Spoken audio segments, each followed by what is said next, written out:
Hello student, I am Prachi. Welcome to this channel.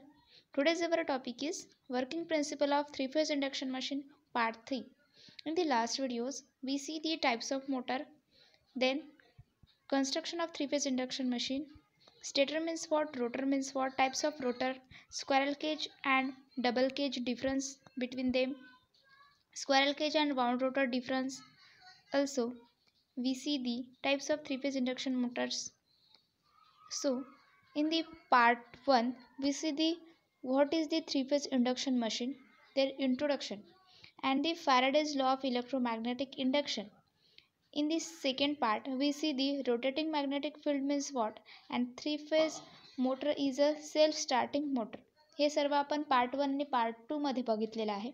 आता आपल्याला या व्हिडिओमध्ये बघायचं आहे Fleming's left hand rule, relative motion means काय आहे, त्यानंतर स्लिप मीन्स काय आणि स्लिप स्पीड मीन्स काय असते, त्यानंतर what is a maximum and minimum slip, speed of rotor current और EMF, what will happen if the rotor of the induction motor runs at the speed of rotating magnetic field and how to calculate the percentage slip. तर हे सर्व आपल्याला या व्हिडिओमध्ये बघायचं आहे. So now here we start. आपण ही डेफिनेशन पण बघितली आहे पार्ट 1 मध्ये. त्यानंतर रोटेटिंग मॅग्नेटिक फील्ड आणि induction motor is a self starting motor see in the part 2 and the developed torque, हे सुद्धा आपण पार्ट 2 मध्ये बघितलेलं आहे. पार्ट 1 आणि पार्ट 2च्या व्हिडिओची लिंक या व्हिडिओच्या डिस्क्रिप्शन बॉक्समध्ये अवेलेबल आहे. तर आता आपण बघूया की लेफ्ट हँड रूल काय म्हणतो. तर जो रोटरचा स्पीड असतो तो आपण कशावरून डिटेक्ट करतो किंवा आपल्याला कशावरून माहिती पडते, तर फ्लेमिंगच्या लेफ्ट हँड रूलनुसार. So what is the Fleming's left hand rule? Here see the direction of magnetic field, rotor current and the force acting on the conductor is determined by the Fleming's left hand rule. Direction of magnetic field, magnetic field ची जी direction आहे, rotor current आणि and the force acting on the conductors is determined by the Fleming's left hand rule. आपण हे कशाने detect करतो, तर फ्लेमिंग्सच्या left hand रूलनुसार. So तर जो लेफ्ट हँड आहे त्याचं थंब, मिडल फिंगर याला आपल्याला कसं घ्यायचं आहे, तर परपेंडिक्युलर घ्यायचं आहे, means 90 degree. Thumb and the middle finger, thumb, middle finger and the index finger. These three fingers are perpendicular to each other or 90 degree displaced from each other. So जेव्हा आपण या 3 फिंगरला परपेंडिक्युलर करतो त्यावरून आपल्याला काय दिसते की थंब काय दाखवत आहे, तर direction of force, and index finger shows the direction of magnetic field and the middle finger shows the direction of current. Here see, thumb shows the direction of force, index finger shows the direction of magnetic field and middle finger shows the direction of current. So तर आता आपण इथे या फ्लेमिंग्सच्या left hand रूलला इथे use करूया या डायग्राममध्ये. तर या डायग्राममध्ये काय दिसते आपल्याला, एक कंडक्टर दिसते आहे, त्यानंतर इथे काय आहेत, हे north and south pole, these are the 2 poles. तर इथे आपल्याला दिसते आहे की हा करंट शो होत आहे. करंट कोणत्या डायरेक्शनने आहे, वरच्या साईडने, मीन्स काय दाखवत आहे, हे फोर्सची डायरेक्शन दाखवत आहे आपल्याला. आणि ही जी आहे ही आहे magnetic field, these are the magnetic field. आणि आपल्याला फोर्स पण दिसते आहे, force, this is the force, this is the current, means this shows by the middle finger and this is the current, this is the current shows by the middle finger and this is the force shows by the thumb and this is the magnetic field. म्हणजे यावरून आपल्याला काय लक्षात येते की force आणि magnetic फील्डची direction ही सेम आहे. There accordance means magnetic field and force are in the same direction. यावरून आपल्याला हे लक्षात येत आहे, this is the conductor and this is the direction of current, this is the direction of force and this is the direction of magnetic field.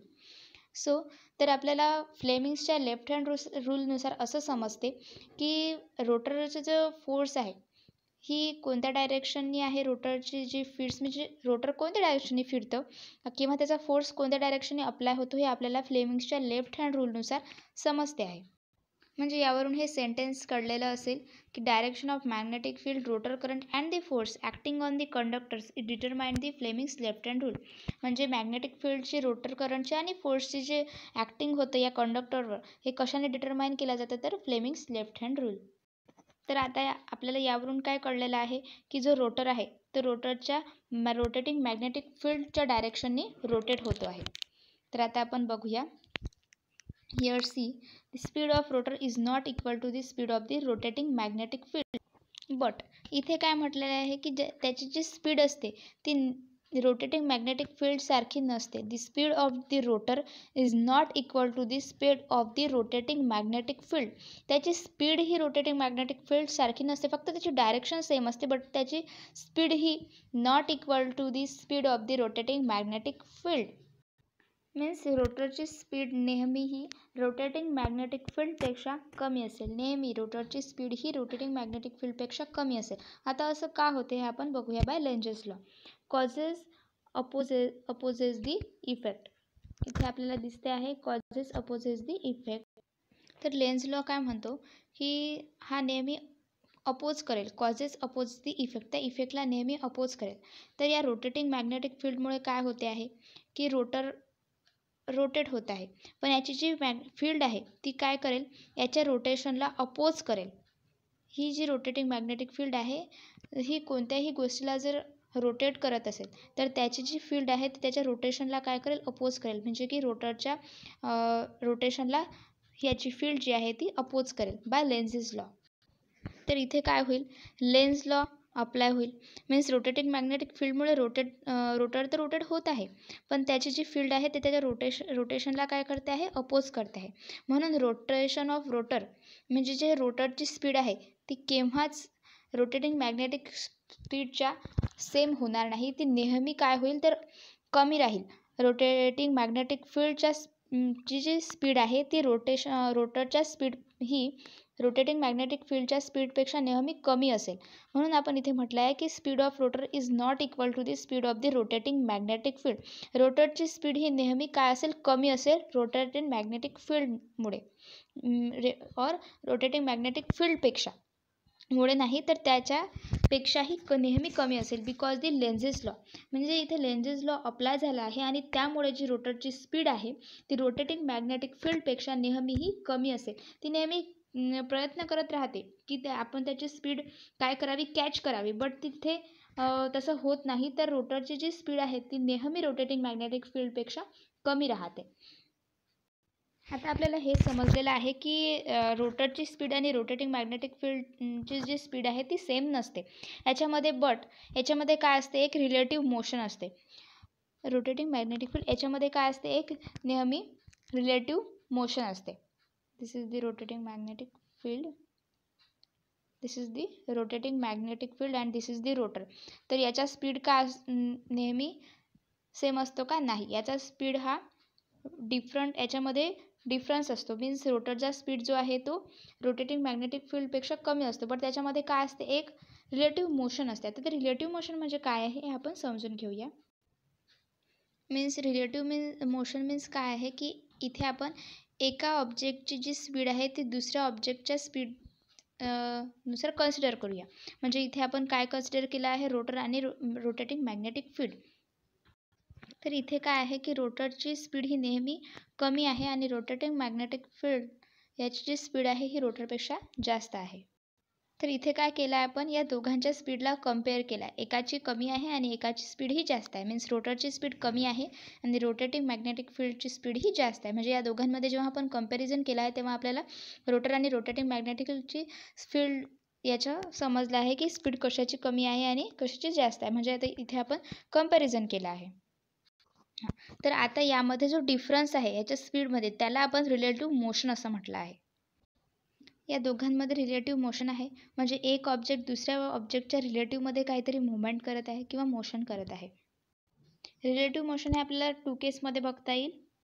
तर first केस काय असेल की दोन्हीही ऑब्जेक्ट काय करत आहेत, रोटेट करत आहेत. मीन्स इथे आपण घेतला आहे रोटर आणि रोटेटिंग मॅग्नेटिक फील्ड, पण त्याच्या स्पीडमध्ये काय असेल, डिफरन्स असेल.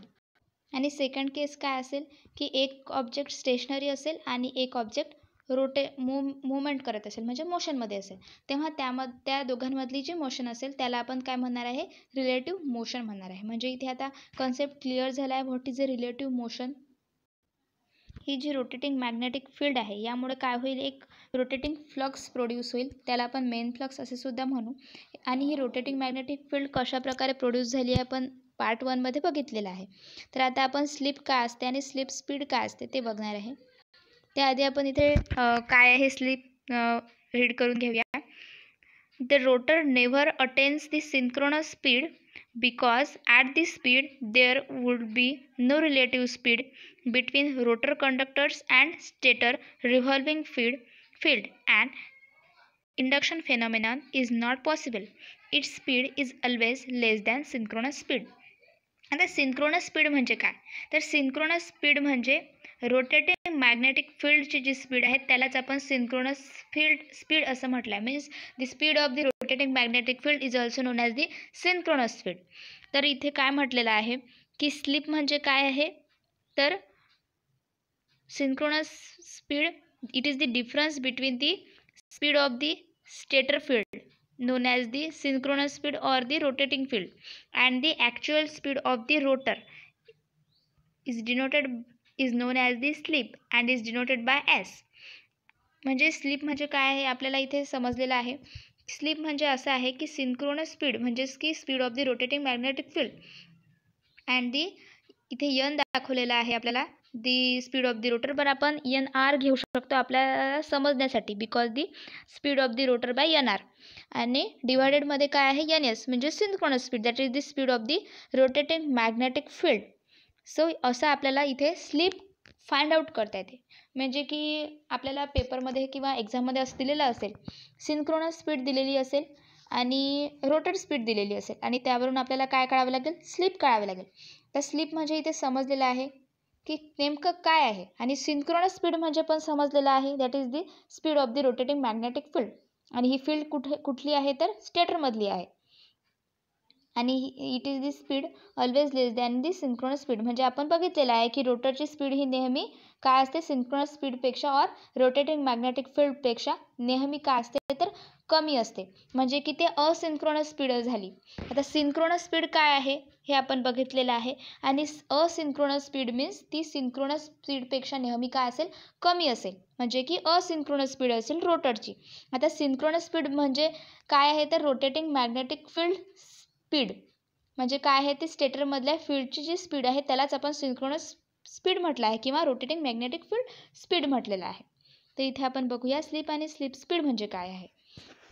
सो हिअर सी आता रोटेटिंग मॅग्नेटिक फील्डमुळे काय जनरेट झाला होता, एक फ्लक्स जनरेट झाला होता आणि त्याला आपण काय म्हटलं होतं मेन फ्लक्स म्हटलं होतं आपण त्याला. So here see the main flux. The slip is the difference between the main flux speed and the rotor speed of an induction motor. Slip is the difference between the main flux speed and the rotor speed of an induction motor. Main flux speed or the synchronous speed. Rotating magnetic फील्डमुळे काय झालं तर main flux generate झाला आणि rotating magnetic field म्हणजे काय आहे तर त्याच्यामुळे मेन फ्लक्स झाला आणि त्याला आपण सिंक्रोनस स्पीड असं म्हटलं आहे, म्हणजेच की मेन फ्लक्स स्पीड म्हटलं आहे. तर इथे आपण सिंक्रोनस स्पीड घेऊ, नॉट अ मेन फ्लक्स. इथे आपण मेन फ्लक्स नाही घेऊ, आपण इथे सिंक्रोनस स्पीड घेऊ.